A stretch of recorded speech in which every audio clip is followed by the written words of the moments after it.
용어만 토크쇼 직설 시작합니다. 먼저 주식시장 상황 살펴보겠습니다. 이가람 캐스터가 전해드립니다. 이 시각 시황입니다. 코스피 야간 선물이 하한가까지 빠진 만큼 어느 정도 예상됐던 검은 월요일이 찾아왔습니다. 원화 가치가 추락하고 우리가 쉬는 사이 미국에서도 필라델피아 반도체 지수가 10% 급락하자 오늘 코스피는 8,000선이 무너졌고 코스닥은 1,000선 아래로 내려왔습니다. 장초반 코스피는 서킷 브레이커까지 발동했는데요.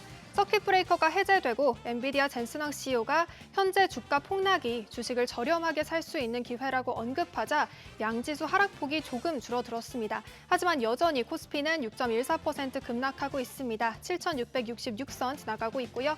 코스닥은 5.73% 하락하고 있습니다. 945선 지나가고 있습니다.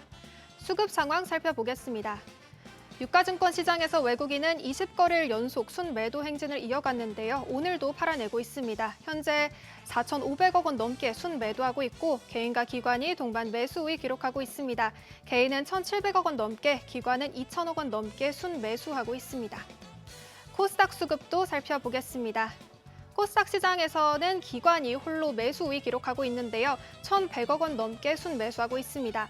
반대로 개인과 외국인이 매도 우위 기록하고 있습니다. 개인은 370억 원, 외국인은 441억 원 팔아내고 있습니다.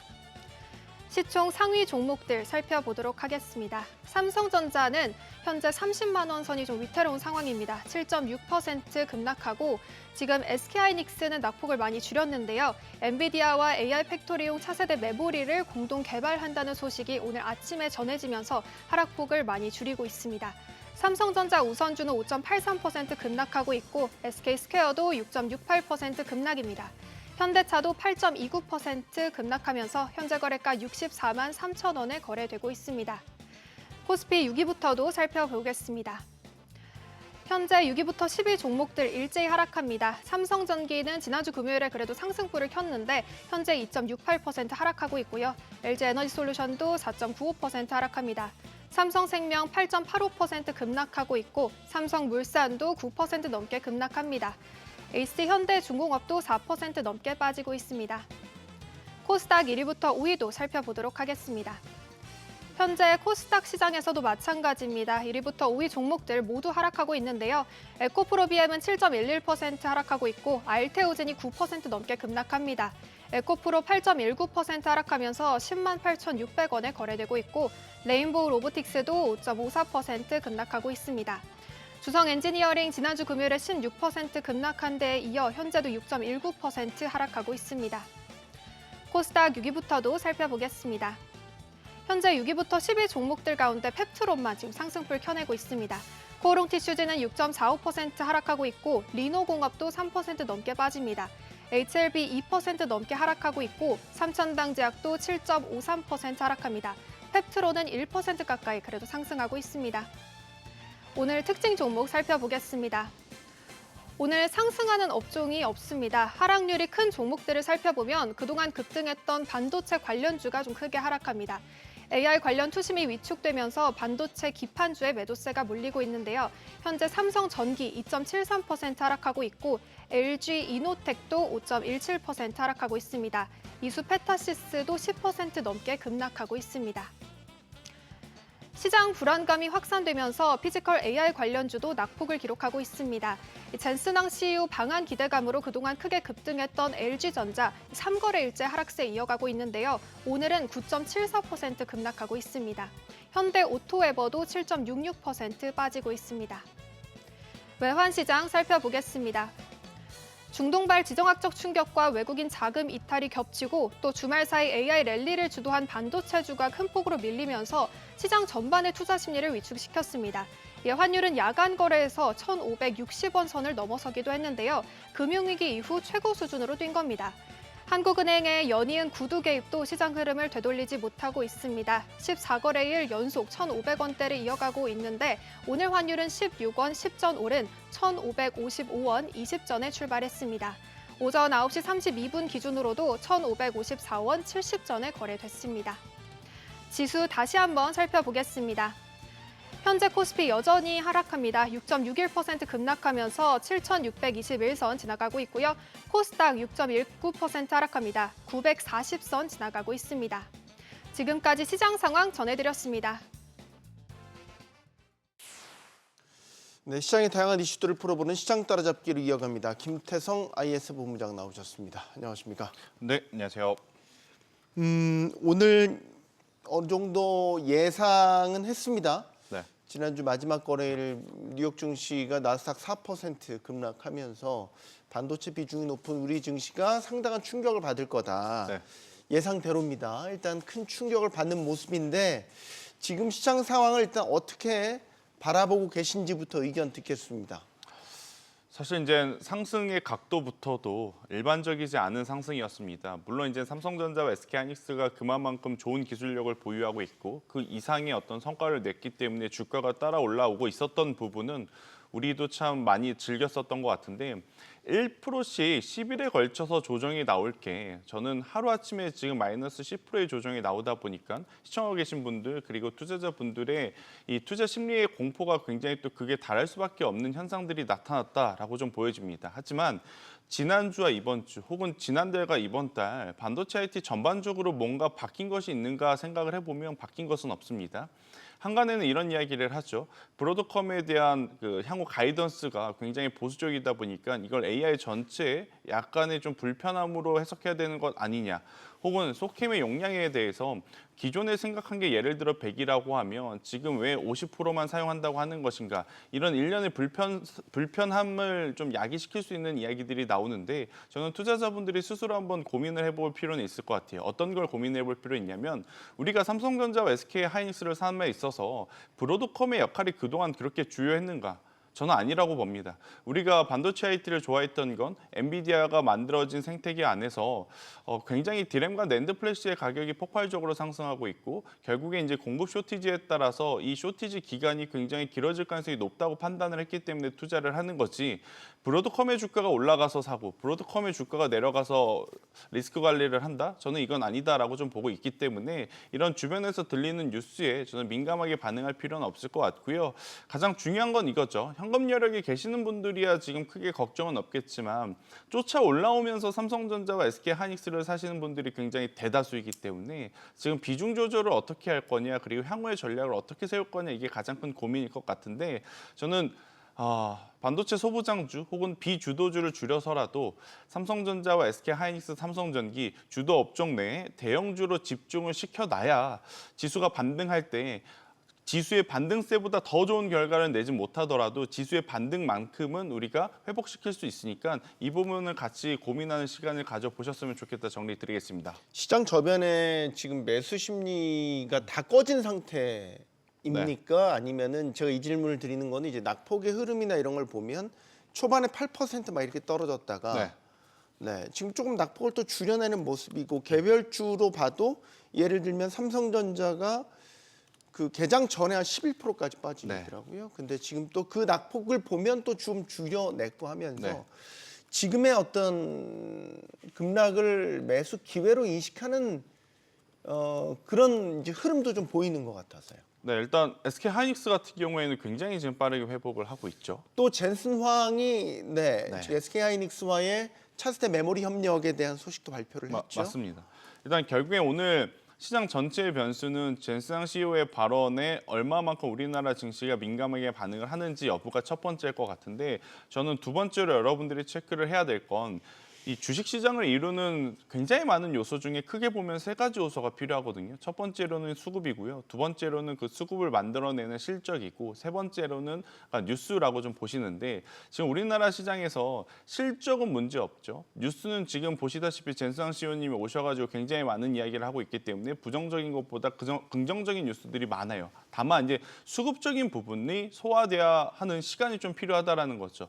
만약에 오늘 장중에 아랫꼬리를 시원하게 좀 달아주면서 역시나 반도체 IT다, 역시나 삼성전자, 하이닉스다라고 하면 한다면 크게 걱정 없지만 만약 장중에 아랫꼬리가 애매하게 달리게 되면 내일 또 반대 매도 물량의 압박이 장중까지 우리나라 증시에는 굉장히 또 부담으로 작용이 될 가능성이 높아요. 해서 오늘 장 초반보다는 지금 회복력이 좋다는 것에 저도 긍정적인 시그널을 받아보고 있긴 하지만 지금 공격적으로 이쪽에 대한 비중을 확 늘릴 때인가라고 생각을 해보면 저는 지금보다는 오히려 수급이 소화되는 시간을 갖고 내일보다는 내일 모레 수요일 날 장중에 한번 우리가 대형주들에 대한 선택과 집중을 해보시는 게 어떻겠는가. 지금은 가지고 있는 비주도주, 가지고 있는 어떻게 보면 소외된 종목에 대한 리스크 관리를 반등 시에 누가 더 시기적절하게 하고 있느냐, 이게 저는 우선일 것 같다라는 의견 한번 드려보도록 하겠습니다. 네. 자, 쉽지 않은 장. 대응하기 참 쉽지 않은 장이 이어지고 있습니다. 자, 저희가 일단 수급 측면을 좀 살펴봤지만 매크로적인 측면에서도 그렇게 좋아 보이지 않는 게 지난주 금요일에 미국에서 고용 지표가 발표된 게 또 예상치의 2배를 웃도는 고용 숫자가 나오면서 네. 물가 불안한데 고용이 굉장히 강하게 나오니까 근데 금리를 더 높여야 된다라는 쪽으로 더 그렇죠. 한 발 더 다가섰단 말이죠.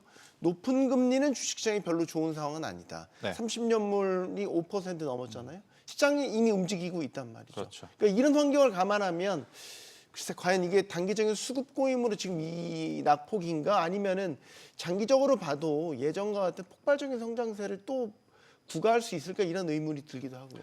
근데 우리가 보통 시나리오를 좀 미리 생각을 해보죠. 네. 최악의 혹은 최선의 시나리오. 그런데 저는 이번의 흐름들이 최악의 시나리오는 아니다라고 말씀을 좀 드리고 싶습니다. 왜 그러냐면 뭐 비농지표 월드컵을 앞두고 일시적으로 일자리가 많아져서 나왔다라는 소리는 있겠지만 일단 그것을 차처하고 결국에는 가장 시장이 부담일 때는 고용이 안 좋아서 경기가 안 좋아서 인플레이션에 대한 압박이 있을 때가 더 충격적인 것이 지금 일자리가 좋아서 오히려 금리 인상 시그널에 대한 부담감을 좀 나타내야 된다 해서 빠지는 조정이라고 함은 저는 충분히 이용해 볼 필요는 있다고 생각을 해요. 해서 경기에 대한 악화, 그에 따른 인플레이션에 대한 부담의 조정이 아니라는 것에 그래도 최악의 시나리오는 저는 면피하지 않았나라는 생각을 좀 하고 있고요.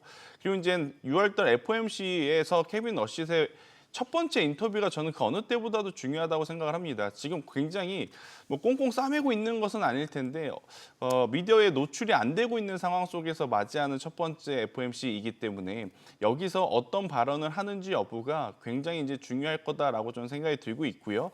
그리고 이제 비농 지표가 상승을 하게 돼서 지금 금리에 대한 인상이 주식시장에는 지금 어떻게 비춰지고 있냐면 이렇게 되면 막대한 자금을 수급해야 되는 M7 기업들 혹은 데이터 센터를 만들어내야 하는 기업들에게는 굉장히 부담이 되기 때문에 어떻게 보면 주가에 조정이 나타난다. 이렇게 이해를 하시면 될 것 같은데 물론 최근에 이제 증자를 통해서 자금 조달하려는 뉴스들이 좀 나오고 있어서 참 타이밍이 굉장히 불편하긴 하지만 M7 기업들 그리고 칩메이커 기업들 여러분들 이번 실적 보셨잖아요. 눈으로 확인을 했잖아요. 그만큼 지출을 감당할 수 있는 실적을 좀 보여주고 있는 상황이라서요. 너무 확대 해석할 필요는 아직은 없지 않을까라는 의견 드려보도록 하겠습니다. 네. 자, 지금 이재명 대통령이 또 취임 1주년 기자회견을 열고 있는데 관련돼서 이제 이 대통령의 발언도 나오고 있습니다. 하나만 소개를 해드리면 초격차 산업 강국으로 대규모 투자 프로젝트를 곧 공개한다. 이런 이재명 대통령의 또 발언도 나왔습니다. 자, 이것과 같이 이제 연관해서 생각을 해보면 지금 삼성전자, SK하이닉스가 우리 코스피의 시가총액 절반 이상을 차지하고 있고 반도체의 투심이 곧 코스피의 투심이다 이렇게 봐도 무방하단 말이죠. 네.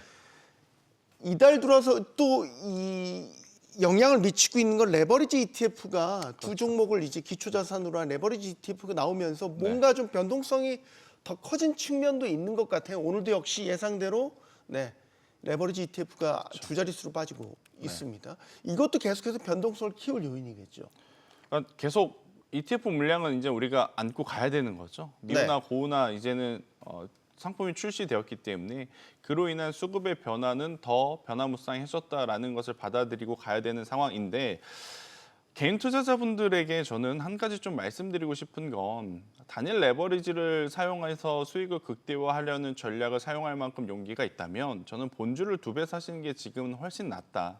왜냐하면 이제 레버리지는 이미 알고 계시겠지만 음의 복리 효과가 발생이 되면 계속 가랑비에 옷 젖듯이 원금의 손실이 나타날 수밖에 없는 상품이거든요. 그러니까 상승 시에 그 상승의 어떤 수익의 극대화를 위해서 보조적으로 사용하는 것은 저는 괜찮다라고 보는데 개인 투자자분들이 이렇게 단일 ETF에 대한 사용을 너무 과하게 하는 것은 지금 당장은 내 계좌가 어제 자고 일어났더니 마이너스 20%, 마이너스 30% 빠지니까 이걸 다른 종목보다 더 빠르게 회복할 수 있는 방법이 2배 레버리지밖에 없다라고 생각을 하실 것 같아요. 그게 한두 번 맞아 떨어지면 그리고 거기서 멈추면 굉장히 좋은 전략이 될 수는 있겠지만 지금 가랑비에 옷 젖듯이 제가 계속 계좌가 까일 수 있다는 이야기를 했잖아요. 매매도 처음에 본주로 매매를 하다가 레버리지를 매매를 했는데 레버리지에 익숙하게 되면 다시 본주로 가기에는 굉장히 어려울 수 있습니다. 왜냐 변동성에 익숙해져 있기 때문에. 그런데 그런 변동성에 익숙한 매매는 결국 끝이 좋지 않다라는 것을 감안을 해보면 저는 단일 레버리지를 사용하시는 것보다는 본주 2배를 사시는 게 맞을 것 같고 어찌되었든 ETF 상품의 이러한 확대는 수급적으로 빠질 때는 단점으로 작용은 하겠지만 또 올라올 때는 장점으로 작용한다는 점을 좀 감안을 해보면 저는 ETF에 들어오는 수급을 한번 추적하면서 본주를 더 알뜰히 살뜰히 챙기는 게 맞을 것 같다는 의견을 드리도록 하겠습니다. 그러면은 지금 삼성전기나 LG이노텍 같이 네. 뭐 기판, MLCC 이제 이런 주들도 사실 지난달에는 굉장히 폭등세를 보이다가 지금 또 크게 조정받고 있잖아요. 네. 이런 것도 여전히 유효한데 살아 있습니까, 매기가? 저는 살아 있는데 여기서도 우선순위라기보다는 각각 기업의 체력이 이번 조정을 통해서 나타나고 있다고 생각을 합니다. 네. 그러니까 체력이 좋은 쪽으로 가야 되겠죠. 여러분들 지금 자존심 상하긴 하지만 미국과 일본과 우리나라 증시를 비교를 해보면 우리나라 시장이 변동성이 가장 큰 이유는 뭐냐? 삼성전자, SK하이닉스가 흔들릴 때 어느 정도 쿠션 역할을 해줄 수 있는 섹터가 없어서 그런 거거든요. 근데 미국은 그렇진 않습니다. 물론 다우와 나스닥과 S&P 500 지수는 변동성을 보이지만 다우지수 같은 경우에 보면 굉장히 플랫하게 잘 흘러가고 있는 것을 보여주고 있죠. 일본도 오늘 상대적으로 또 우리와는 다른 모습을 또 보여주고 있고요.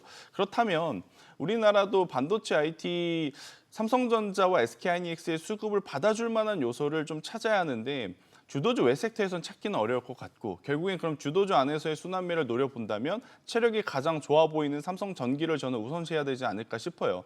LG이노텍에 대해서 기술력에 대한 폄하를 하는 건 아니지만 결국엔 상승할 때 누가 더 강하게 상승할까 이게 문제가 아니라 조정이 나왔을 때 누가 더 덜 어떻게 보면 피를 보고 다음번에 상승할 수 있을까? 이게 지금 가장 중요한 포인트이기 때문에 네. 그 기점으로 보면 저는 삼성전기를 우선적으로 체크를 하는 게 맞을 것 같다는 의견을 드리겠습니다. 알겠습니다. 자, 지금 잔순왕 엔비디아 CEO가 이제 오늘이 아마 마지막이죠. 네.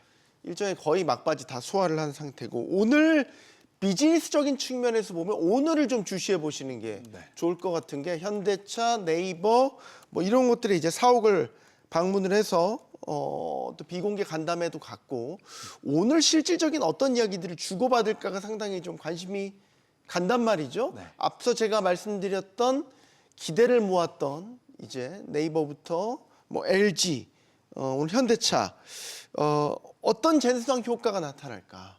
우리가 눈에 보이는 무언가 성과물이 나올까? 이 부분을 좀 주목해서 봐야겠죠. 주식시장은 참 제가 지금까지 쭉 해오면서 느낀 거지만 처음에 발생하는 이벤트에 굉장히 민감하고 아무리 좋은 이벤트를 할지라도 그게 2번, 3번 반복되면 사실 민감도가 좀 떨어지는 것 같아요. 네. 그러니까 지난 10월 달의 방문과 이번 방문에 환호를 한 건 맞지만 빠르게 식는 정도를 좀 감안을 해보면 이번이 조금 더 빠르게 식었던 것 같고 물론 오늘 지수의 영향 때문일지 모르겠지만 쉽게 상승하지 못하는 지금 기업들이 더 많은 것을 보고 있노라면 진스한 CEO분이 이야기하고 가는 것에 직접적으로 당장 사업성에 연결 지을 수 있는 기업이 아니라면 저는 단기 이벤트로 소멸이 될 가능성이 높다. 그러니까 SK하이닉스 같은 경우에는 지금 만나고 가서도 당장 비즈니스적인 부분을 이어갈 수 있는 상황이잖아요. 하지만 그 외의 기업들은 계속 검토해야 되고 살펴봐야 하고 그리고 앞으로 될지 안 될지 우리가 경우의 수도 따져봐야 되는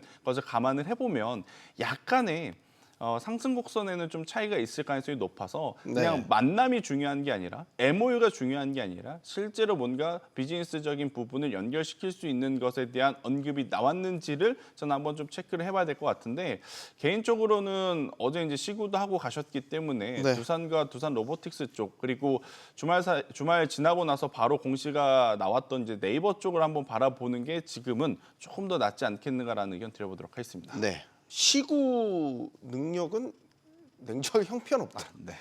그 두산 박종훈 회장 맞출 뻔했어요. 네. 네. 벤치 클리어링 일어날 뻔. 농담이었습니다. 네. 자, 지금 기존 주도주들이라고 하면 반도체를 필두로 한 뭐 기술주들, AI 관련주들인데 지금 이런 낙폭이 큰 시기의 일종의 이제 방어선, 아까 네. 쿠션 역할 말씀하셨잖아요. 금융주, 은행주들이 이런 식의 사실 역할을 좀 해줄 수 있지 않나요? 어떻게 보십니까? 없다고 말씀드리고 싶습니다. 그리고 그래요? 만약에 할 수 있다 하시더라도 개인 투자자분들이 지금 가지고 있는 기술주의 비중 전체를 해지하기에는 저는 현실적으로 어려움이 더 많다. 이렇게 좀 설명을 드리고 싶어요.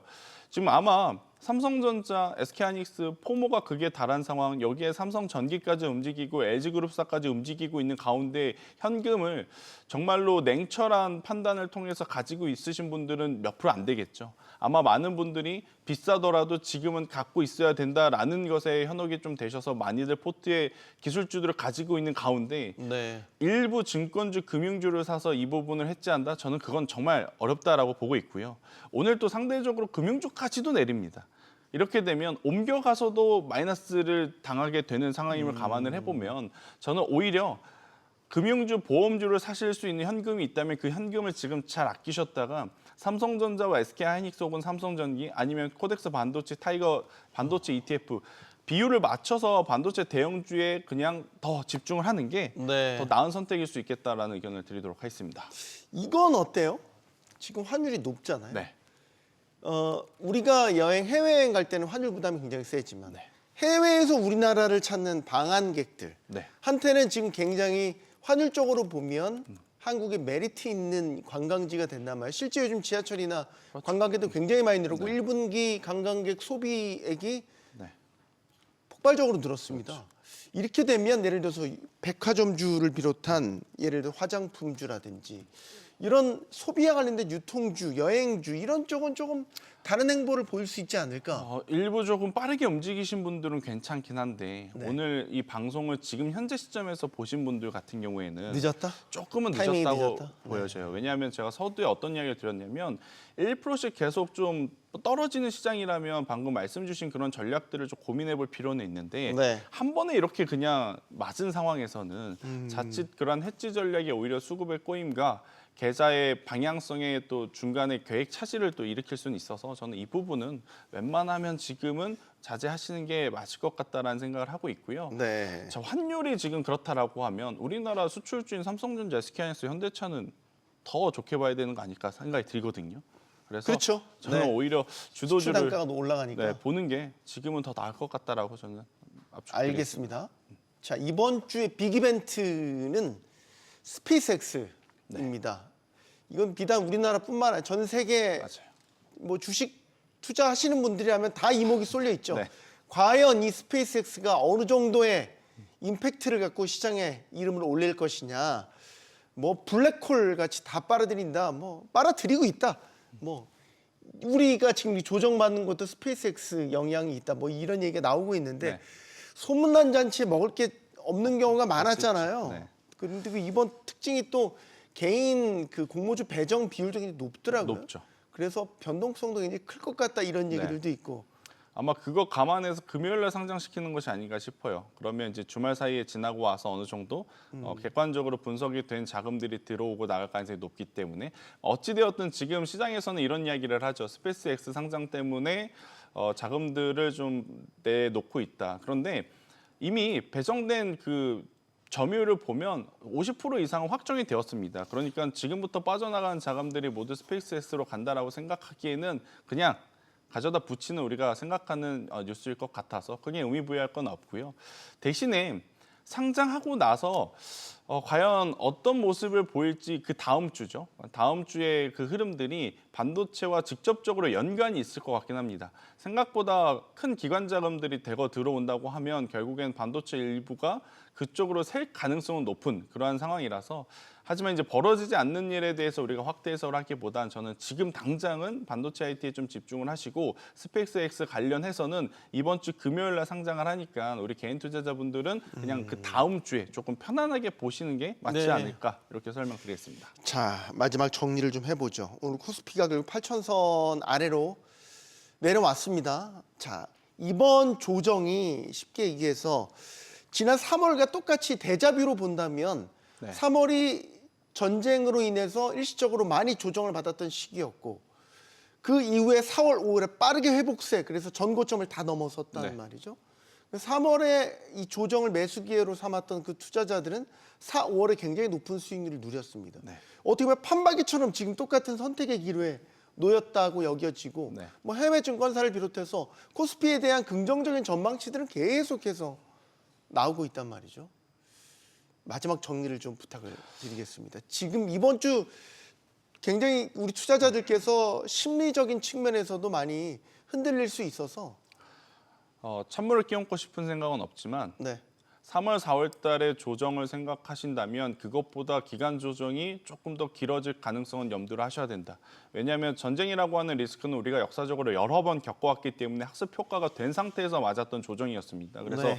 그때 조정 시에는 저도 굉장히 과감하게 이번에 조정은 반드시 우리가 매수의 기회로 삼아야 된다라는 이야기를 좀 드렸었고 또 전쟁이라고 하는 것은 끝나면 바로 리스크 해소적인 측면에서 반응을 하기 때문에 크게 문제 없다는 이야기를 드렸는데 지금 이번에 어떻게 보면 변동성이 나오는 부분의 가장 중요한 포인트는 두 가지인 거죠. 금리와 환율이라는 것. 근데 여러분들도 아시다시피 금리와 환율이라고 하는 이 매크로 변수는 짧은 시간 안에 뭔가 드라마틱하게 변화를 주기에는 굉장히 어려운 포인트들이 좀 있는 것 같아요. 해서 네.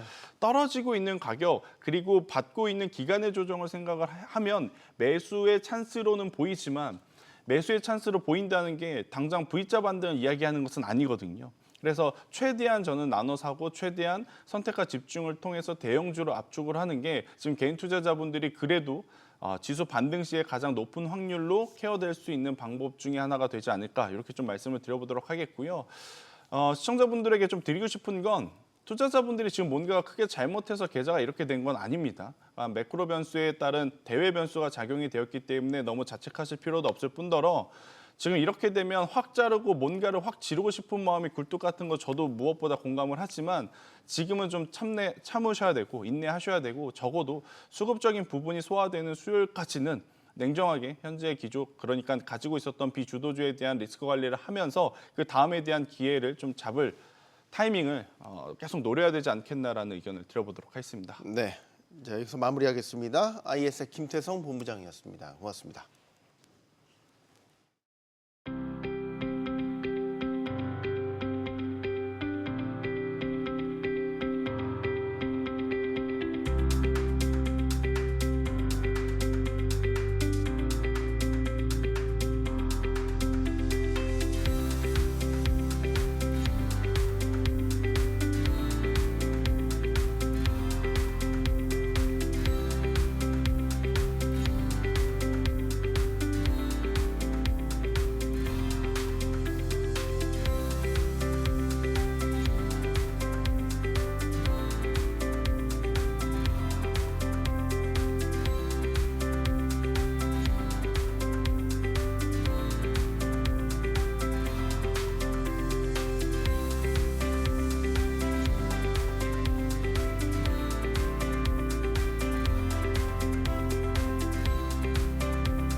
네, 한국을 찾은 젠슨 황 엔비디아 CEO의 일거수일투족 연일 화제를 모으고 있습니다.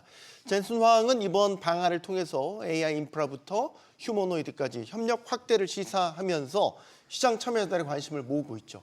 하지만 젠슨 황 이슈에도 달러원 환율이 고공행진을 이어가면서 우려는 커지고 있습니다. 자칫 젠슨 황 효과도 묻히는 건 아닌지 지금부터 이야기 나눠보겠습니다. 오늘 함께 해주실 세 분 모셨습니다. 미래에셋자산운용 최창규 ETF 리서치 본부장 나오셨고요. 리딩투자증권 유성만 리서치 센터장, 파이낸셜 리서치 박철순 대표 나오셨습니다. 안녕하십니까? 예, 안녕하세요. 안녕하십니까? 네, 예. 네, 오늘 저희가 젠슨 황 이야기를 주로 나눠보겠지만 그에 앞서서 시장 상황도 좀 진단을 해봐야 될 것 같습니다. 네. 뭐 저희가 어느 정도 예상은 했지만 예상대로 낙폭이 상당히 큽니다. 우리는 이제 코스피 내에서도 반도체 비중이 워낙 크기 때문에 조금 더 변동성이 크다라는 생각도 들고 이 반도체가 흔들리면 전체가 다 지금 흔들리잖아요. 네. 그래서 지금의 이 낙폭을 굉장히 우려스럽게 바라보시는 분들이 많이 있거든요. 시장 상황 어떻게 보시고 계시는지부터 네. 한 말씀 듣겠습니다. 일단은 이번 상승의 가장 큰 차이점은 뭐 한 두 가지 정도, 세 가지 정도 꼽을 수가 있는데요. 제가 바라보는 입장에서는 이번에는 시장이 올라가는데도 변동성 지수, V코스피가 동반 상승하는 모습을 보였다. 여기서 좀 특징을 찾을 수가 있습니다. 네. 변동성 지수라는 것은 옵션 시장에서 계산을 하게 돼 있고요. 콜옵션 가격도 비싸지고 있고 풋옵션 가격도 비싸지고 있다. 이런 의미로 해석을 할 수가 있고요. 실제로 외국인들의 옵션 추정 포지션이라든지 이런 걸 봤을 때에는 V자, 즉 스트레들 매수 형태의 변동성 매수 포지션을 갖고 있더라고요. 결국은 시장의 방향성이 어떻게 자리 잡을지는 아무도 예측을 못할 겁니다. 다시 한번 8,000포인트를 트라이할지 아니면 7,000포인트 밑에까지 내려갈지 아무도 모르겠지만 한 가지 동의하는 부분은 변동성은 상당히 클 거다. 이런 장에서는 저는 이렇게 말씀드리고 있습니다. 적극적으로 매매에 임해야 되는 그런 시장 분위기라기보다는 오히려 현금 포지션 또는 분할 매수 관점으로 접근을 해야지 지금 상황에서 앞서 본부장님께서 말씀하셨던 것처럼 너무 좋은 매수 기회다 이렇게 생각하셔는 안 된다라는 말씀을 강조해서 드리고 있습니다. 유성만 센터님. 예, 그래서 지금 오늘 우리나라 증시가 지난 금요일 날 미국 증시 급락과 그리고 주말에 이제 해외에서 이제 뭐 독일 이런 데서 우리나라 상장 ETF 같은 것이 한 15% 이상 급락을 하면서 우리나라 증시가 지난주 금요일 날 한 4~5% 조정을 받았음에도 불구하고 오늘은 한 8% 정도 조정을 받고 있는데 역시나 이런 우리나라 증시 상승의 주 요인이었던 반도체 두들이 대부분 크게 조정을 받으면서 지수 또한 크게 조정받고 있습니다. 역시나 좀 한국 증시가 글로벌하게 너무나 이렇게 글로벌 증시 중에 실적이 너무 좋았지만 또 그에 반해서 그 산이 높은 만큼 골도 깊기 때문에 제가 보기에는 말씀하신 대로 지금 당장 이게 저가 매수 기회라기보다는 좀 더 좀 지켜보시면서 현금 비중을 늘려가시는 게 어떤가 말씀드리고 싶습니다. 신중하시네요. 예. 박 대표님은 어떻게? 사실 지금 시장이 역대급으로 변동성이 좀 커지고 있는 장이긴 한데 네. 과거에 이제 환율 같은 경우도 지금 역대급 고환율에 위치하고 있는 상황이잖아요. 그러다 보니까 많은 분들이 더 걱정이 크고 변동성이 크다 보니까 지금 내가 주식을 더 갖고 가야 되냐 아니면 현금 비중을 늘려야 되냐 고민을 많이 하실 것 같은데 저는 사실 지금 보유자 관점이라면 섣불리 이제 매수를 하는 건 아닌 것 같다라는 생각이 있습니다. 일단은 현금 네. 비중이 굉장히 중요하다는 생각이고 그리고 일단 펀더멘털은 좋은 상황이기 때문에 분명히 신규 매수자 관점에서는 매수를 할 수 있는 기회이긴 할 것 같습니다. 다만 섣불리 담지 말자라는 관점이죠. 일단 기본적으로 저는 약간 제가 만약에 개인 투자자라고 한다면 일단 지정학적 리스크가 좀 완화가 됐을 때 그때가 이제 매수의 기회가 되지 않을까 이렇게 생각을 좀 하고 있는 편입니다. 그래서 일단 지금은 섣불리 할 필요 없고 일단 항상 투자자분들이 이제 가장 저점에서 잡아서 가장 고점에서 팔고 싶어하는 마음이 있는 건 알고 있지만 사실 그게 그렇게 큰 손익에서 봤을 때 그렇게 크진 않거든요. 그래서 일단은 천천히 지금은 관망을 하고 일단 확실하게 지표가 바뀌거나 아니면 지정학적 리스크가 완화가 되거나 환율이 좀 내려왔을 때 그럴 때 조금 이제 비중을 또 많이 담자라는 개념으로 가시는 게 좋을 것 같습니다. 네. 사실 지금의 우리가 랠리는 AI 투자 수요가 반도체 랠리로 이제 이어지는 네. 이거였잖아요. 근데 지금 우리는 반도체주가 이제 조정을 아주 제대로 받고 있단 말이죠. 이걸 어떻게 봐야 될까? 이거 일종의 많이 오른 만큼 빠지는 일종의 이제 건전하고 자연스러운 조정인 건지 아니면 정말 브로드컴 사태를 보면은 정말 이 랠리에 대해서 이제 피곤함이 몰려왔나? 뭐 그래서 이제 던지기 시작하나? 이제 이런 식의 이제 고민을 하게 되거든요. 네. 어느 쪽에 더 무게를 두세요? 결국은 아마 여기 계신 분들도 다 동의하시는 부분이 실적 오케이 좋아. 그리고 AI 산업 아직까지 버블까지 가려면 멀었어. AI 산업 갈 길이 멀어. 젠슨 왕도 한국에 온 이유가 결국은 AI 동맹을 강화하기 위해서 한국에 온 거거든요. 네. 그럼 AI 산업 문제 없어. 그렇다면 가장 큰 문제는 속도입니다. 속도. 너무나 빠른 시일 내에 작년 이맘때 주가 지수가 3,000 요 정도였다면 네. 벌써 8,000까지 왔었으니까 너무나 빨리 올라온 속도에 대한 되돌림이 아닐까 저는 좀 그렇게 보는 게 맞다라고 생각을 하고 있고요. 이 속도에 대한 되돌림은 시간이 해결을 해줍니다. 즉 시간이라는 것이 이제 좀 있으면 또 6월이고 저도 여름 휴가를 갈 예정이거든요. 그렇다면 시간이 어느 정도 진정이 되고 그리고 또 어찌 됐건 단일 종목 레버리지 상품에 반도체 관련된 수급이 몰리면서 발생한 수급적인 공백 이런 것도 복합적으로 작용을 했기 때문에 시간이 해결해 줄 문제다. 즉 건전한 시간 조정 관점으로 좀 보실 필요가 있지 않나 이렇게 판단하고 있습니다. 소위 펀더멘털에 대한 훼손 걱정하는 건 기후에 아직 네. 불과하다. 센터장님도 같은 생각이신지? 예, 맞습니다. 제가 봐도 좀 단기 급등에 따른 일단 수급 측면에서 일단 제가 보기엔 조정인데 문제는 너무나 우리나라 증시가 반도체 위주로 급등을 한 만큼 그만큼 또 조정을 받을 때도 급락을 합니다. 근데 이제 이런 게 이제 과거에 코스닥 중소형주에서나 봤는데 코스피 시가총액 1, 2위 대형주에서 이런 모습이 보이다 보니 좀 이제 저도 그렇고 대부분의 시장 투자분들이 적응을 못 하시는 건데 놀랬죠. 예, 그러니까 말 그 좋을 때는 이제 와 우리나라 증시가 이제 드디어 우리도 선진국 증시처럼 되는 하는데 또 조정받을 땐 너무나 좀 과하기 때문에 그런 거지. 제가 보기엔 말씀하신 대로 좀 펀더멘털의 문제이기보다는 기술적 조정인데 그 기울기가 너무나 가파른 것 같습니다. 네. 반도체 랠리에 대해 워낙 길었잖아요. 우리 역사 없을 정도로 길었잖아요. 그래서 외국인들이 특히 이제 파는 이유가 이 정도면 거의 이제 목에 찼다라고 해서 판다라는 이제 인식도 있었거든요. 그러니까 이게 그런 관점에서 보면 이게 단기 조정일까? 또 그런 걱정도 든단 말이죠, 대표님.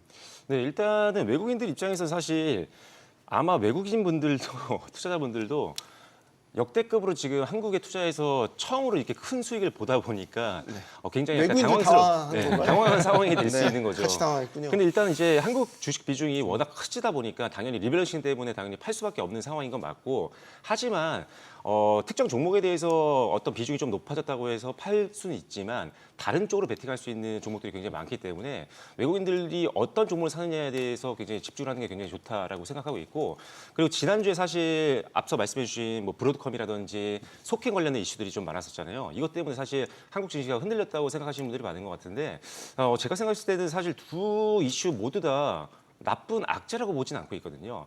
브로드컴 이슈 같은 경우는 사실 워낙 또 브로드컴 자체가 좀 보수적으로 가이던스를 제시하는 회사이기도 하고 그리고 사실 뭐 시장 예상치 대비했을 때 실적이 잘 안 나온 것도 아니고 꽤 괜찮았거든요. 그리고 브로드컴 CEO가 얘기했던 이유 중에 어떤 언급 중에 하나가 뭐였냐면 우리도 지금 반도체가 굉장히 많이 필요하고 2년치는 지금 이미 삼성전자라든지 하이닉스와 함께 얘기를 했다. 그리고 3년짜리 계약도 지금 준비를 하고 있다라고 이야기를 했을 정도로 네. 일단 수요에 대해서는 엄청 걱정할 필요가 없다. 그 속해에 대해서 이건 좀 약간 자세하게 말씀드려야 될 것 같은데 엔비디아가 사실 베라 루빈 플랫폼을 만들면서 사실 베라 CPU 그다음에 루빈 GPU를 쓰는 거잖아요. 두 개를 합친 게 이제 베라 루빈 플랫폼인데 여기에 들어가는 속햄 용량을 줄이겠다라고 한 이유는 지금 메모리가 사실 엄청 쇼티지다 보니까 오히려 용량을 줄여서라도 우리는 더 많이 팔겠다.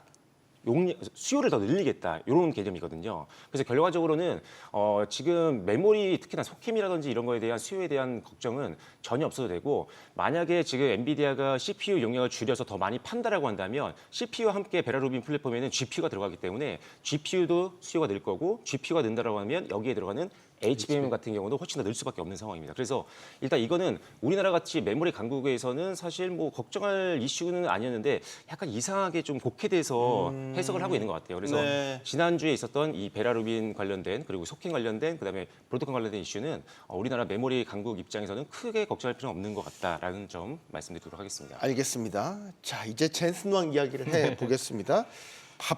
바빴습니다. 거의 뉴스 헤드라인을 젠슨 황이 장식했을 정도로 매우 많은 일정들을 소화했습니다. 왜 우리나라를 저렇게 찾아서 소맥 마시고 야구 시구하고 뭐 예능도 나가고 뭐 왜 그랬을까? 피지컬 AI가 가장 기대를 모았던 분야란 말이에요. 그러면 피지컬 AI를 하는 데 있어서 최적의 파트너로 왜 한국을 선택했냐? 왜 그랬다고 보세요?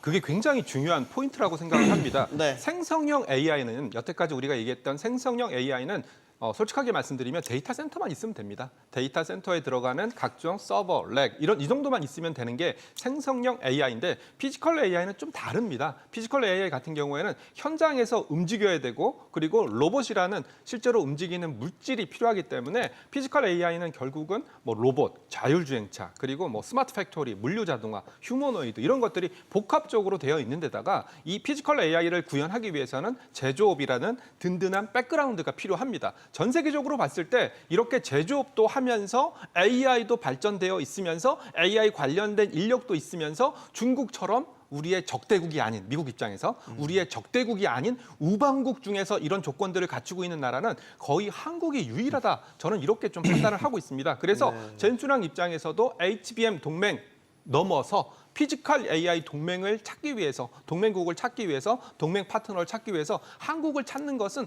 너무나 당연한 선택이다. 저는 좀 그렇게 좀 판단을 하고 있고요. 네. 그리고 너무나 당연한 선택인데 좀 더 그 친밀감을 강화하기 위해서 좀 스킨십을 좀 강하게 진하게 보여준 거 아닌가. 저는 여기까지 분석을 하고 있습니다. 네. 그러면 결국에는 피지컬 AI로 넘어오면서 한국의 또 AI 산업 지형도도 한 번 더 바뀔 수도 있겠군요.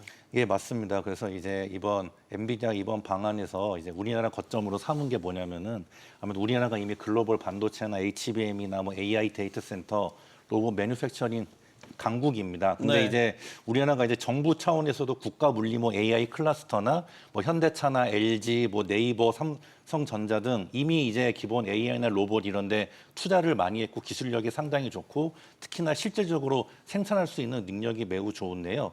이번에 이제 젠슨왕이 본격적으로 방문하면서 단순하게 이런 기대감, 가능성을 넘어서 이제 구체적으로 이제 AI 피지컬 관련된 생태계가 우리나라 한국이 이제 글로벌 좀 중심 국가로 거듭나면서 해당 관련된 산업에 대한 이런 밸류체인이 확장되고 그에 따른 이제 수익화가 점점 더 가시화되는 그런 계기가 되지 않나 이렇게 보고 있습니다. 네, 박 대표님. 엔비디아가 한국을 선택한 건 분명히 피지컬 AI 쪽에 있어서 한국이 갖고 있는 인프라가 굉장히 풍부하고 그런 게 엔비디아와 잘 맞는다 이런 판단을 했기 때문이겠죠. 네, 맞죠. 일단 사실 지금 미국 같은 경우는 뭐 소프트웨어 쪽에서는 상당히 강국이지만 네. 사실 이 제조업 쪽에서는 굉장히 좀 약간 지금 영향력이 좀 낮은 상황이잖아요. 뭐 반대로 유럽 같은 경우는 제조업은 좀 강한데 또 소프트웨어가 약합니다. 근데 한국 같은 경우가 정말 약간 이게 속된 말로 어떻게 말씀드려야 될지 국뽕이란 말이 이게 방송에 할 수 있는 말인지 모르겠지만 안 하시는 게 좋을 것 같습니다. 알겠습니다. 네, 그래서 다른 표현은 이미 하셨습니다. 굉장히 한국이 유일하게 어떻게 보면은 몇 안 되는 제조업과 소프트웨어를 다 할 수 있는 국가라고 생각하시면 될 것 같아요. 자부심을 가져도 된다. 네, 맞습니다. 그 자부심을 정도로 가져도 생각하시죠. 된다라고 말씀드리도록 하겠습니다. 그래서 일단 지금 사실 엔비디아 같은 경우에는 사실 한국을 안 올 수가 없습니다. 왜 그러냐면 엔비디아가 추구하고 있는 어떤 방향성을 본다면 SK 하이닉스의 HBM, 삼성전자의 HBM 그리고 파운드리가 없이는 절대 돌아갈 수 있는 구조가 아니거든요. 이미 쇼티지가 지생이 되고 있는 반도체 업계이기 때문에 네. 반도체가 없이는 사실 피지컬 AI로 갈 수가 없는 상황이잖아요. 그래서 일단 엔비디아 입장에서는 한국을 당연히 우호적으로 볼 수밖에 없는 상황이기 때문에 앞서도 말씀드렸지만 사실 지금의 반도체의 어떤 조정 같은 경우는 구조적인 문제는 아니었기 때문에 항상 저가 매수의 기회다라고 말씀드리고 싶습니다. 네. 사실 로봇과 관련된 인프라 생태계 인력 경쟁력으로만 따지면 중국이 더 앞서 있다고 볼 수 있지만 아까 말씀하셨던 네. 그거는 미중 간의 어떤 패권 경쟁 속에서 중국은 적대적인 국가인 거고 한국은 이제 우방국이니까. 미국의 우방국이다 보니까 그런 어떤 반사적인 수혜도 우리가 가져갈 수 있다라는 부분인 거고 또 하나 눈에 띄는 거는 젠슨왕이 이번에 한국 찾으면서 처음 만났던 사람이 우리 한국의 유명한 세계적인 게이머죠. 네, 페이커를 만났어요. 네. 그리고 이번에 일정 중에서 게임사들도 굉장히 다 네. 일정들이 꽉꽉 채워져 있었단 말이죠. 원래 GPU라는 게 이게 게임용이었죠. 네, 예. 그래픽 처리 장치 게임 많이 하시는 분들이 썼던 거기 때문에 게임사들이 고객사이기도 한 거죠. 근데 이제 이번에는 뭔가 또 다른 협력을 꿈꾸고 있나 봐요. 굉장히 중요한 대목 중에 하나인데요. 제가 이런 얘기를 들었습니다. 지금 그 홍콩에 상장될 예정인 유니트리 본사가 항저우에 있는데요. 네. 유니트리 본사를 방문했던 사람들의 얘기를 들어보면 거기에 직원들이 몇만 명 정도 직원들이 있는데 하루 종일 하고 있는 것이 슈트를 입고 어떤 반복적인 행위를 하고 있다는 얘기를 들었습니다. 그게 바로 휴머노이드 로봇의 학습 과정 중에 일환이거든요. 즉 네. 중국 같은 경우에는 아무래도 사람이 많다 보니까 그리고 인건비에 대한 부담이 작다 보니까 휴머노이드 로봇에 대한 데이터, 휴머노이드 로봇에 대한 학습을 사람이 직접 하고 있습니다. 네. 그렇지만 엔비디아가 꿈꾸고 있는 것은 중국처럼 그렇게 직접 사람들이 학습할 수 없고 가상 현실을 만들어 놓고 그 가상 현실 안에서 휴머노이드 로봇들이 어떤 행동을 한다든지 그런 행동 데이터를 학습시키는 그런 과정들을 거치고 있고요. 이 가상 현실에서 하고 있는 행동 데이터가 바로 게임입니다. 우리가 흔히 얘기하고 있는 이 게임이 결국은 3D 엔진, 그리고 물리 엔진, 실시간 렌더링, 그리고 뭐 캐릭터 움직임, 상호작용 이런 데이터가 집대성되어 있는 것이 게임 산업이고 결국은 휴머노이드 로봇에 가장 필요한 것이 학습이다라는 관점에서 본다면 당연히 게임 회사를 찾아가는 것은 어찌 보면 자연스러운 수순 아닐까요? 그런 관점에서 보면 일단 제스나왕의 행보 하나하나에 다 눈이 간단 말이죠. 우리 아까 말씀하셨던 사실 디지털 트윈과도 그렇죠. 연관이 돼 있단 말이죠. 우리가 이제 게임들이 가상 세계 안에서 예. 또 이루어지기도 하고 그게 실질적으로 물리적인 세계로 구현이 되기도 하고 그런 관점에서 보면 게임사들과도 되게 협력의 범위가 넓어질 수. 이건 박 대표님께 먼저 이야기 듣고 그다음에 듣겠습니다. 네, 일단은 사실 지금 뭐 AI NPC라든지 아니면 디지털 휴먼, 뭐 AI 에이전트 뭐 이런 것들이 엔비디아가 추진하는 기술들이거든요. 근데 이런 것들이 실제로 가장 빨리 적용될 수 있는 게 사실 게임 산업이긴 합니다. 그러다 보니까 당연히 협력 관계가 생길 수밖에 없는 거고, 그리고 일단 지금 크래프톤이라든지 NC소프트 뭐 이런 국내 주요 게임사들 같은 경우도 실제로 지금 생성형 AI를 활용해서 캐릭터라든지 게임을 만들고 있는 상황이다 보니까 일단 협력 관계는 계속 길어질 수밖에 없다라고 말씀드릴 수 있을 것 같습니다. 그래서 다만 일단은 아주 지금 단기적으로는 좀 약간 이슈가 되고 있긴 하지만 네. 이게 엄청나게 뭐 실적으로 연결되는 이슈는 좀 아니다 보니까 조금은 우려스러운 부분은 분명히 있다라고 말씀드리겠고 다만 NC라는 회사가 지금 집중이 되고 있는 상황이잖아요. 근데 NC는 사실 제가 봤을 때 지금은 지금 오늘 같은 경우도 4%대 뭐 시장이 안 좋다 보니까 빠지고 있긴 하지만 일단 매수의 관점으로 좀 접근을 할 필요는 있을 것 같습니다. 일단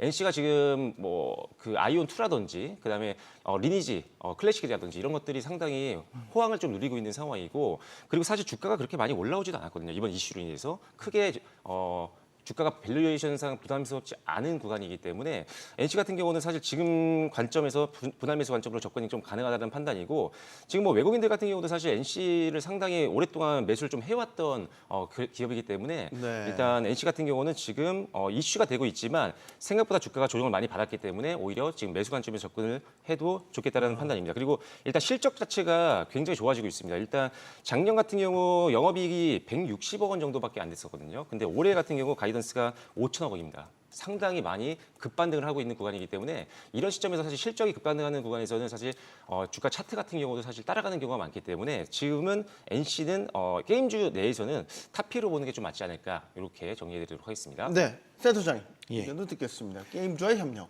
그래서 이번은 이 의미가요. AI 시대에 AI 게임 엔진, AI PC, 로봇 피지컬 AI 콘텐츠를 함께 만드는 협력 파트너사로 전환될 가능성이 있습니다. 그래서 왜 젠슨왕이 페이커나 크래프톤, NC소프트 등과 함께 회동을 했냐? 제가 생각하기에는 AI 게임, AI PC, 로봇 제어 알고리즘을 실제로 트레이닝 및 훈련, 운영해 볼 수 있는 최고 수준의 액티브 유저이기 때문이고요. 특히나 NC 같은 경우는 이제 로봇 파운데이션 모델 개발을 추진하고 있기 때문에 네. 엔비디아의 이상 로봇 플랫폼과도 결합 가능성이 높습니다. 그래서 제가 보기에는 이러한 이유 때문에 젠슨왕이 페이커나 크래프톤이나 NC소프트 등과 회동을 하지 않았나 판단하고 있습니다. 네, 사실 이제 젠슨왕의 행보를 하나씩 보면은 어디랑 손잡을 건가 이제 이런 게 보이는 것 중에 하나가 어제 그 잠실 야구장 네, 두산. 시구 네. 두산 베어스의 유니폼을 입고 이제 네. 시구를 했단 말이죠. 박정원 회장을 맞출 뻔했죠.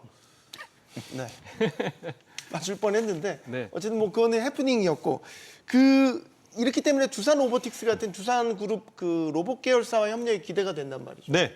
대표적인 기업으로는 뭐 두산 로보틱스를 꼽을 수가 있고요. 두산 네. 로보틱스는 휴머노이드 로봇 기업은 아닙니다. 전통적인 산업 로봇, 우리는 협동 로봇이라고 부르는데요. 사람과 함께 일하는 그런 로봇류, 그러니까 전통적인 로봇 산업에 있어서 가장 대표적인 주자가 두산 로보틱스가 아닌가 이렇게 생각을 좀 하고 있는데요. 아쉽게도 아직까지 좀 적자입니다. 그래서 이번 동맹을 통해서 두산 로보틱스가 흑자로 가지 않을까 뭐 그런 기대감도 굉장히 강한 건 현실이다라고 보고 있는데요.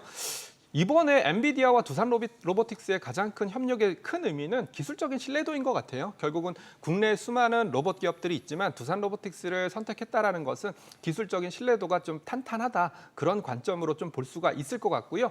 두 번째는 이런 산업용 로봇 같은 경우에도 소프트웨어가 굉장히 중요하거든요. 네. 그래서 결국은 협동 로봇과 같은 로봇, 하드웨어도 중요하겠지만 소프트웨어 쪽에서도 매출 가능성이 상당히 열려 있다라는 관점에서 본다면 네. 결국은 장기적으로 두산 로보틱스에 긍정적인 영향을 보일 거다 이렇게 분석할 수 있습니다. 그렇지만 핵심적인 건 뭐냐면 아직까지 아쉽지만 뭐 두산 로보틱스와 엔비디아가 무엇을 하겠습니다라는 그런 협력이 발표가 되지 않았고요. 그리고 협력이 발표가 되고 나서 또 대규모 수주라든지 수주도 아직까지 공시가 되지 않았고 수주가 공시가 되지 않았으니까 당연히 매출 인식 없을 테고요. 그리고 매출 인식이 없으니까 매출 이익률 개선 이런 것도 아직 없는 상황이니까 갈 길은 아직 상당히 많이 남아 있다. 이렇게 말씀드릴 수 있습니다. 네.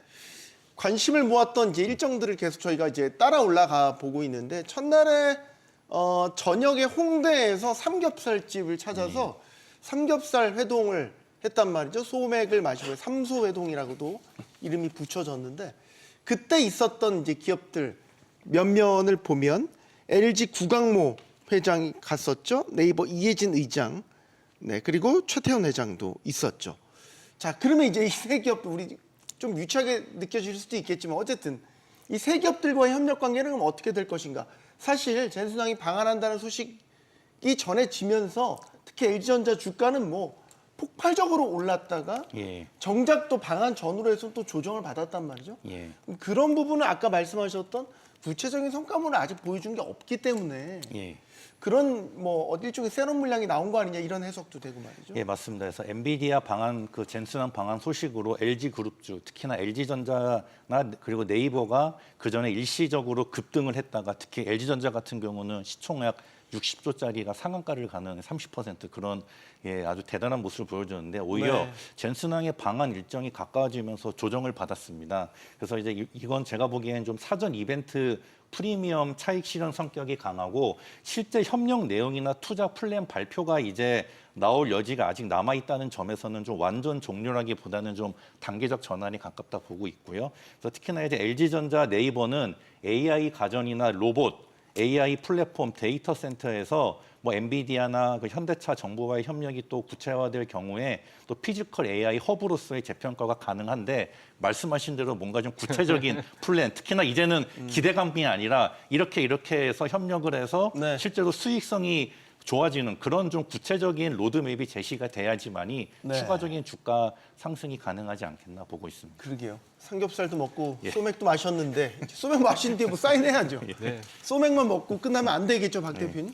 네, 일단은 지금 뭐 네이버든 뭐 LG전자든 지금 사실 주가가 미리 올랐잖아요. 선반영이 되면서 사실 급등 나오고 오히려 지금 제스상이 한국에 왔는데 주가는 밀리고 있는 상황입니다. 근데 지금까지 그 전에 올랐을 때 사실 못 사서 좀 아쉬웠던 분들은 지금 사실 기회라고 저는 개인적으로 생각을 하고 있습니다. 물론 바로 지금 반등이 나온다라고 보장을 할 수 없지만 일단 기본적으로 이 LG가 갖고 있는 어떤 생태계라든지 아니면 네이버 갖고 있는 어떤 AI에 대한 어떤 데이터 센터에 대한 어떤 이슈라든지 이런 것들을 봤을 때는 추가적으로 2차 랠리가 충분히 나올 수 있는 가능성이 있다고 보고 있습니다. 특히나 LG전자라든지 네이버 같은 경우는 지금 주가가 급등 이후에 다시 한번 조정을 크게 받고 있는 상황이다 보니까 사실 주가 부담이 그렇게 있는 수준은 아니거든요. 실적 대비했을 때 상당히 밸류에이션 매력이 충분히 있는 구간이라는 판단이기 때문에 천천히 지금의 조정이 좀 마무리가 된다고 한다면 LG전자라든지 네이버라든지 현대차라든지 이런 기업들 같은 경우는 충분히 지금 매수의 기회로 활용할 수 있다는 판단이라고 말씀드리도록 하겠습니다. 네.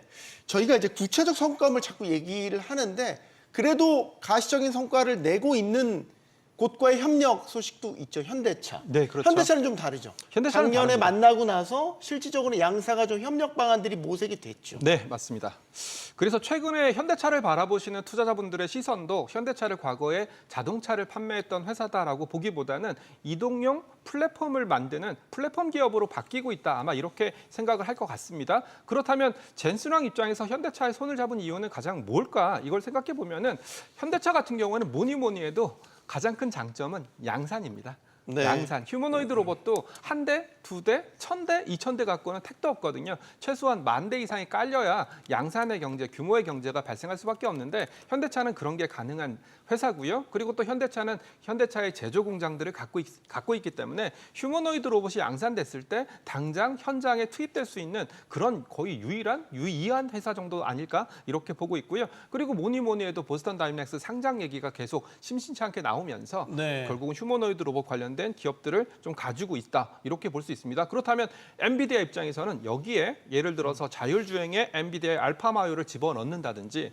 그리고 엔비디아의 디지털 트윈을 통해서 휴머노이드 로봇을 학습을 시켜서 현대차 공장에 투입한다든지 그럴 경우에는 엔비디아 입장에서도 당장 자율주행, SDV, 뭐 스마트 팩토리, 뭐 피지컬 AI 쪽에서 강자로 부상할 수밖에 없는 그런 위치를 차지하고 있거든요. 그렇기 때문에 엔비디아가 현대차의 손을 잡고 가시적인 성과를 내는 것은 멀지 않았다. 앞서 우리가 얘기했던 것들은 멀었다. 아직 한참 갈 길이 많다. 이렇게 표현을 했지만 네. 멀지 않았다. 저는 이런 식으로 정의를 내리고 싶습니다. 네. 그러니까 뭐 어쨌든 엔비디아도 팹리스 기업이잖아요. 네. 실제로 공장이 없잖아요. 그러니까 이런 파트너들을 계속 찾고 있는데 그런 관점에서 보면 현대차라는 파트너는 엔비디아한테 최적의 파트너가 아닌가라는 생각도 들고 말이죠, 박 대표님.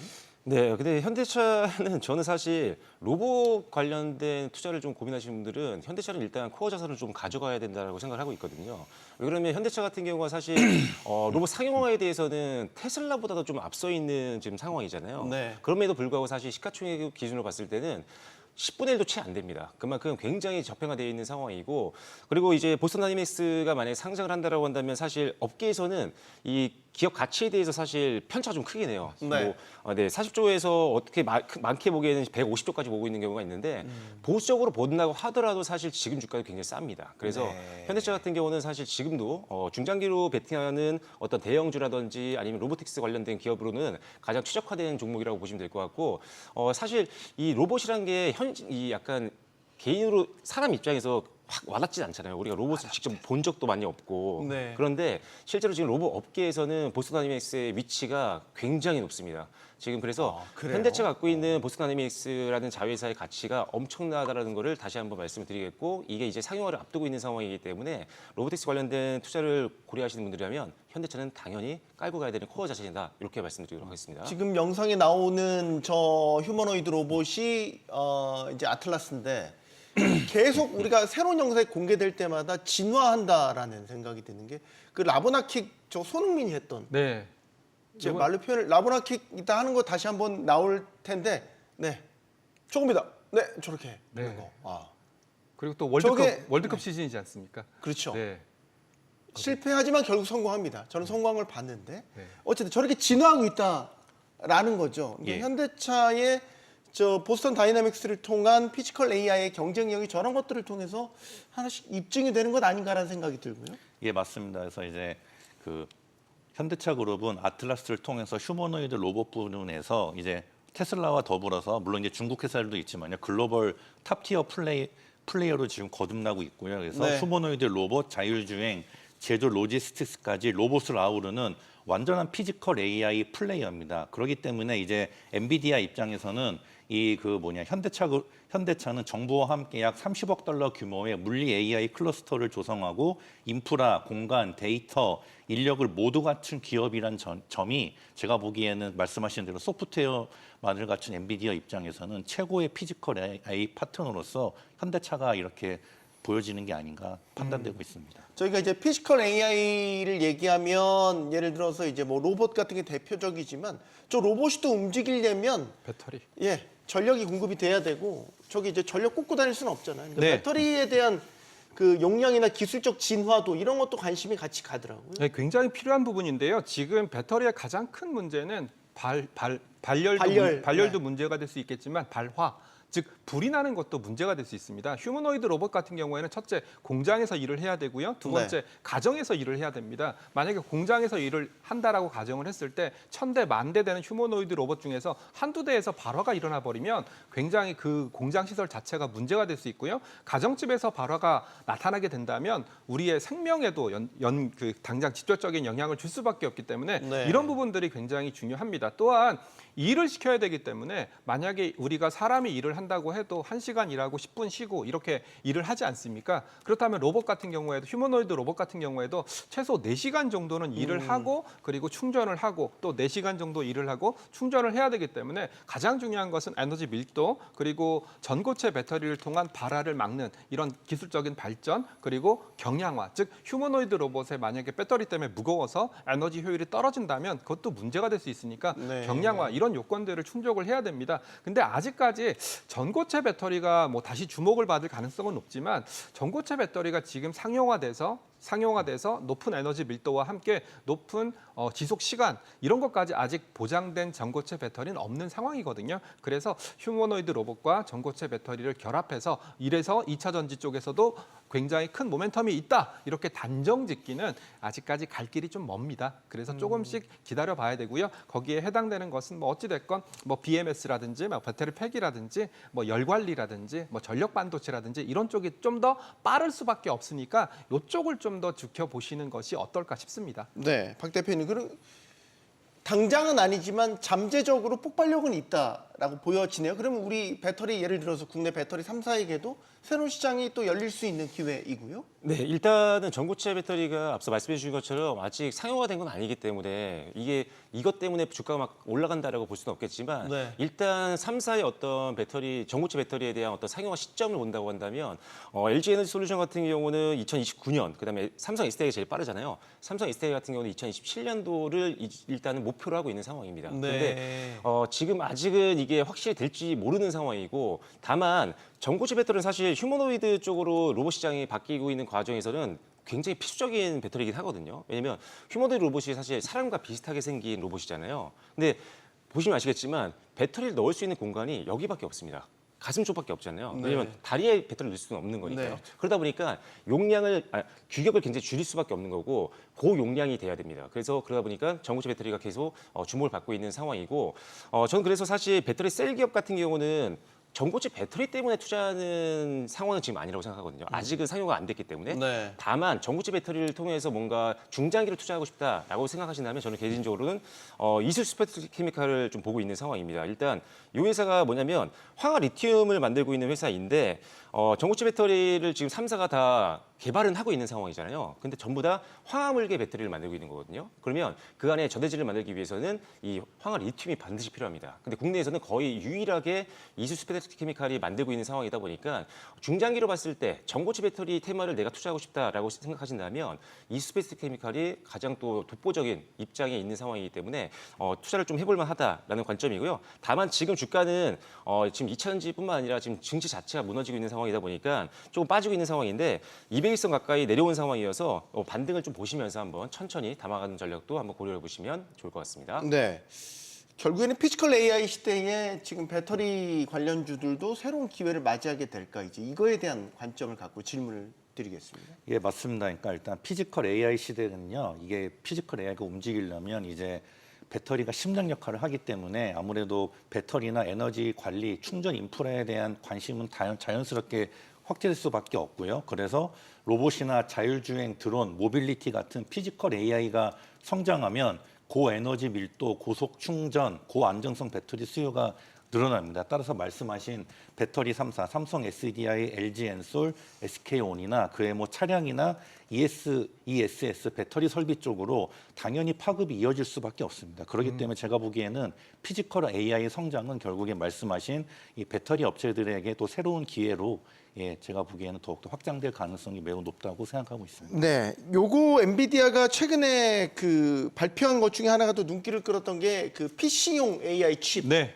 공개했잖아요. 네. 이거에 대한 임팩트는 어떻게 보세요? 과거에 엔비디아는 GPU 우리가 아까 얘기했던 것처럼 게임용 GPU를 만들었던 회사다 보니까 B2C B2C 시장에 대해서 어느 정도 알고 있는 회사입니다. 그런데다가 엔비디아가 유일하게 갖지 못했던 기술 중에 하나가 CPU였고요. CPU를 ARM, ARM 아키텍처로 만들었기 때문에 결국은 엔비디아가 B2C 시장에 CPU로 뛰어들었다. 이게 첫 번째 의미가 있을 수 있습니다. 여태까지 CPU는 우리가 컴퓨터를 봤을 때 인텔 인사이드 이런 문구를 보셨을 겁니다. 거기서 벗어나서 이제는 엔비디아 인사이드, 엔비디아의 CPU, GPU가 탑재되어 있는 그런 PC가 소비자들을 찾아갈 수 있다라는 것이 첫 번째 의미로 꼽을 수가 있는 거고요. 네. 두 번째는 제 주위에도 맥미니를 사는 친구들이 그렇게 많습니다. 그래서 너 맥미니 왜 사니? 아, 여기다가 클로드 코드를 깔아놓고 에이전트 AI 서비스를 깔아놓고 쓰려고 맥미니를 많이 사고 있습니다. 이런 걸 봤을 때는 이제는 그런 AI 에이전트용 PC 시장도 꽤 커지지 않을까 저는 의미를 갖고 있고요. 그렇다면 AI 에이전트 서비스 저도 쓰고 있긴 하지만 AI 에이전트 서비스가 이런 엔비디아의 CPU, 엔비디아의 GPU를 토대로 해서 좀 더 대중화될 수 있는 또 하나의 새로운 장르가 되지 않을까 저는 그런 의미까지 좀 찾고 있어서 그렇다면 오히려 엔비디아보다 ARM을 봐야 되는 거 아닐까? 저는 거기까지 생각을 좀 하고 있습니다. 네. ARM이 이제 ARM ARM, 말씀하시는 예. 거죠? 네. 과연 PC 시장에서의 엔비디아의 영향력은 얼마나 될까? 일단 첫 출사표를 던진 것 같기는 해요. 시장에서도 일단은 긍정적인 평가가 나오고 있는 것 같고요. 네, 일단 뭐 나쁠 건 없죠. 일단 이 시장에 진출했다는 것 자체가 또 다른 성장 모멘텀이 될 수 있기 때문에 엔비디아 입장에서는 뭐 나쁠 게 전혀 없습니다. 다만 사실 그전에는 사실 인텔이라든지 이런 기업들이 점유하고 있었던 PC 시장이기 때문에 이 시장을 바로 선점하기는 사실상 쉽지는 않을 것 같다는 판단이고요. 그래서 엔비디아를 투자하시는 분들이라면 엔비디아가 PC 시장으로 진출하는 것에 대해서는 뭐 중장기 성장 모멘텀으로는 도움이 될 수 있다라고 판단이지만 시장을 선점하기에는 아직은 좀 쉽지 않을 것 같다라는 판단이고요. 역시나 인텔이라든지 AMD라든지 그리고 마이크로소프트 생태계가 워낙 또 견고하다 보니까 여기를 쉽게 진출하기는 좀 어렵다는 판단입니다. 일단 천천히 보시면서 시장 점유율을 보면서 이게 어느 정도 주가에 좋은 영향을 줄 수 있을지 판단하는 게 중요하다는 판단입니다. 네. 자, 그리고 이제 이 이야기를 해보죠. 이번 주 빅 이벤트 가운데 하나가 바로 이번 주 금요일 미국 나스닥에 상장을 하는 네. 일론 머스크의 우주 기업 스페이스X입니다. 과연 이 스페이스X의 이 IPO가 시장을 얼마나 흔들어 놓을 것이냐. 너무나 많은 다양한 관측들이 쏟아지고 있고요. 뭐 일정 부분 이미 움직이기 시작했다 이제 이런 분석들도 나오고 있습니다. 센터장님, 예. 스페이스X의 IPO 파워 얼마나 될까요? 예, 요즘 가장 핫한 주제입니다. 그래서 네. 스페이스X가 공모가 135달러로 상장 예정이고 이 가격 기준 시가총액이 약 7천억 달러, 벌써 이제 글로벌 시총 7위 수준으로 평가됩니다. 그래서 이제 상장 규모가 우리 하나 약 75조 원 수준인데요. IPO 역대 사상 최대 규모에 가까운 수준입니다. 그래서 단기적으로 글로벌 유동성을 아마 집중적으로 흡수할 가능성이 큽니다. 그래서 아마 우리나라 증시가 빠지는 것도 혹시나 여기에 하기 위해서 아닌가 하는 그냥 좀 생각도 드는데 공모에 참가하기 위해서 글로벌 자금들이 좀 아무래도 그런 것도 생각도 드는데 아무튼 다만 좀 이제 스페이스X는 이제 우주, 항공, 위성, 통신, 국방, 물류 등 이 다각화된 비즈니스를 보유하고 있습니다. 그리고 장기적으로 AI, 클라우드, 테크, 국방 흐름과 함께 다시는 흡수력은 좀 분산될 가능성이 있는데 단 좀 변수가 있다면 기존의 그 상장되는 테슬라와의 또 합병 가능성입니다. 당장은 스페이스X가 IPO를 해서 일단 시장에서 자금을 조달하지만 그 완료된 이후에는 어차피 대주주는 일론 머스크지 않습니까? 그래서 우리나라는 좀 기업을 쪼개는 경향이 있지만 미국은 하나로 합치는 경향이 있기 때문에 상장 후에 스페이스X와 테슬라의 합병 가능성 또한 이렇게 보면 그 정도 좀 그것도 제가 보기엔 좀 이 투자하시는 분들은 염두에 두셔야 되지 않나 말씀드리고 싶습니다. 네. 근데 스페이스X는 적자 기업이잖아요. 네, 적자 기업. 기업 가치가 이미 시총 7위. 네. 네, 이게 미국 시장에서 시총 7위면 정말 대단한 거죠. 그래서 일각에서는 이제 너무 고평가되어 있는 것 아니냐라는 지적도 있기는 있어요. 네, 일단 뭐 고평가로 볼 수 있지만 사실 우주항공 쪽 자체가 사실 실적으로 뭐 기업 가치를 평가하는 쪽은 아니잖아요. 근데 우리나라 같은 기업들도 대부분 다 적자인 기업들이 상당히 많이 있는데 사실 그 민간 기업에서 우주항공 쪽에서 이렇게 성과를 보였던 기업은 정말 없었던 상황이기 때문에 더 시장에서 관심을 많이 받고 있다라고 보시면 될 것 같고 지금 기업 가치를 거의 1조 7천억 달러까지 보고 있는 상황이잖아요. 네. 그러다 보니까 관련된 종목에 대해서 관심이 없을 수가 없습니다. 그래서 국내에도 직접적으로 투자 투자한 기업들도 있고 아니면 직접적으로 납품을 했던 어떤 공급계약 공시가 있었던 기업들이 있는데 이런 기업들 같은 경우 오늘 같은 경우도 사실 지금 저도 지금 검색을 하고 있었는데 상당히 잘 버티고 있더라고요. 일단 제가 중심적으로 보고 있는 기업은 역시나 뭐 미래에셋증권 같은 경우는 이미 투자를 했던 경험이 있기 때문에 평가이익이 상당히 높거든요. 그래서 평가이익이 한 1조 3천억 원 이상까지 바라보고 있는 상황이기 때문에 이렇게 직접적으로 투자했던 경험이 있고 평가이익까지 바라볼 수 있는 기업들 같은 경우는 주목을 해보실 필요가 분명히 있다라고 말씀드리겠고 최근에 이제 하나비전을 제가 개인적으로 보고 있는데 하나비전이 사실 TC 본더 쪽으로 굉장히 유명한 기업이잖아요. 근데 이 회사가 이제 스페이스X와도 묶여 있습니다. 이 회사가 이제 하반기 때 이 스타링크 쪽에 탑재되는 반도체 패키징용 후공정 장비를 납품을 할 것으로 지금 예정이 되어 있는 상황이기 때문에 실질적으로 물건을 납품하고 있는 기업으로 부각이 될 수 있습니다. 반도체 섹터가 호황이기도 하지만 스페이스X까지도 묶여 있는 상황이기 때문에 캐시가가 확실하면서 이 우주항공 모멘텀까지 붙을 수 있는 하나비전도 한번 주목해 보시면 좋을 것 같고요. 그냥 뭐 캔커와 에어로스페이스라든지 HBM 같은 경우도 일단 공급 계약이 있었던 기업이기 때문에 이런 기업들도 한번 주목해 보시면 좋을 것 같습니다. 네. 스페이스X가 지금 뭐 상장 전부터 굉장히 많은 이슈몰이를 하고 있는데 특이한 게 몇 가지가 있어요. 네. 개인 공모 배정 비율이 되게 높더라고요. 높죠. 최대 30%까지. 네. 이게 보통 5에서 10%인데. 거의 안 주죠. 미국에서 개인들은. 그렇죠. 개인들은 거의 배정을 하지 않고 오히려 상장했을 때 그때 사게끔 만드는 게 가장 큰 특징인데요. 이번 같은 경우에는 몇 가지 특징 중에 하나가 뭐냐면 말씀하신 것처럼 개인 공모 배정 물량이 꽤 많습니다. 네. 30% 정도로 많고요. 또 한 가지 또 뒤집어 보면 유통 물량도 많지가 않습니다. 즉 전체 상장 주식수 중에서 뭐 대주주라든지 특수관계인이라든지 이런 걸 빼고 락업 걸린 물량을 뺐을 때 네. 초기에 유통되는 물량이 전체 물량의 4%에서 5% 정도밖에 안 됩니다.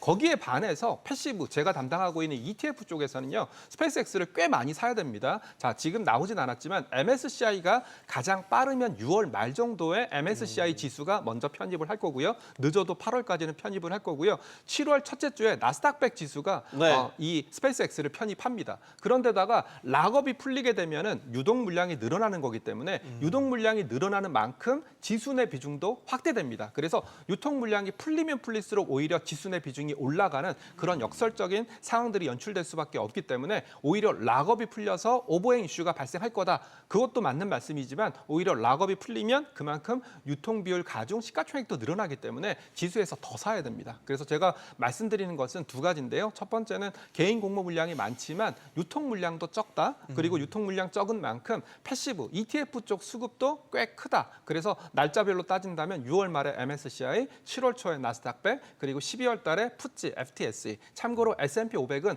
말씀하신 대로 적자 기업이니까 빨리 편입하진 않겠다. 1년 뒤에 편입하겠다라고 얘기했으니까 S&P 500은 내년 6월 정도에 편입될 가능성이 높으니까 이런 패시브 수급도 같이 보시면 편할 것 같습니다. IPO 흥행할까요? 지금 분위기가 어때요? IPO 자체는 흥행할 겁니다. 그렇지만 IPO가 그냥 흥행해서 안 될 것 같은데요? 네. 지금 이렇게 판을 키워놨는데 네. IPO 자체는 굉장히 인기몰이 할 건데요. 문제는 뭐냐면 IPO 후에 주가가 올라갈 거냐 여기에 대해서는 솔직히 저도 장담하기는 어렵습니다.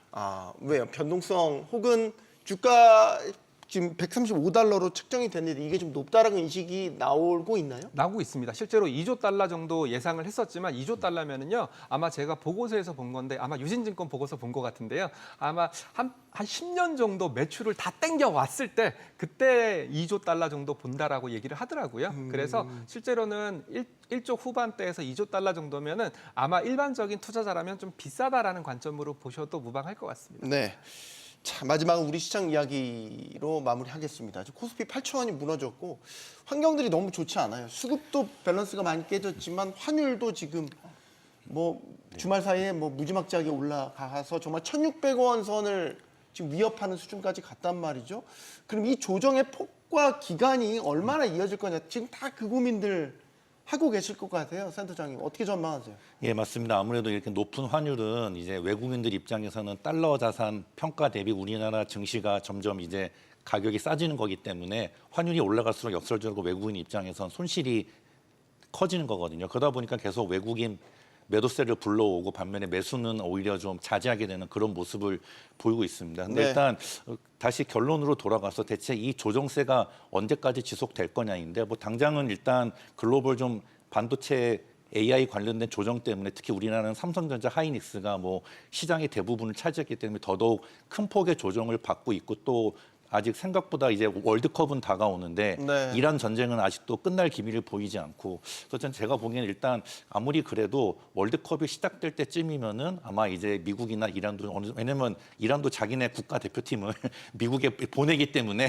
그런 상황에서 또 전쟁을 할 수는 없거든요. 제가 월드컵 때문에 전쟁을 그러니까 아무래도 이런 그 서로 간에 보면은 전쟁을 끝낼 대의 명분이 필요하거든요. 뭐든지. 그게 월드컵이 될 수 있다. 근데 그게 아무래도 월드컵 하다 보면 일단은 뭐 멈추자. 이게 일단은 좀 당분간은 스포츠가 멈추자. 또 세계 평화를 또 가져오는. 특히나 이게 월드컵 열리는 게 북중미, 캐나다, 미국, 멕시코에서 하고 이란 국가 대표팀도 미국에서 경기를 하기 때문에 네. 일단은 제가 보기에는 좀 월드컵을 계기로 전쟁이 좀 일단 완화되고 그러면서 좀 증시의 이런 불안정세도 안정되지 않을까 조심스럽게 예측 및 기대를 하고 있습니다. 그 계기를 이제 월드컵으로 예. 볼 수 있다는 예. 거죠. 이번 주 금요일에 우리 한국 대표팀 첫 예. 경기 갔죠?